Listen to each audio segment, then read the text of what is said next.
So how do you remove the center cap on these fuel wheels? There are actually two of these Allens around here that are real Allen bolts. If you want to see which ones they are, you can remove the little center cap out of the middle. This is nice because you can adjust this so that it's facing up so it's not always all cockeyed on your wheel. And when you look inside of here, if you just wiggle the center cap, you can see which ones are loose and which ones are held tight. So on this one, if I wiggle it, that one's not touching. I can also see that on the outside.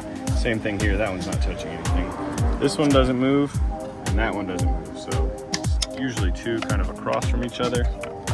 These are real Allen's bolts that are threaded into the wheel. So you remove that.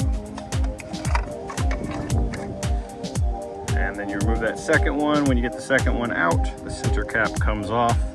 You can see most of those are fake and two of them are real. So that's how the center caps are held on your fuel wheels.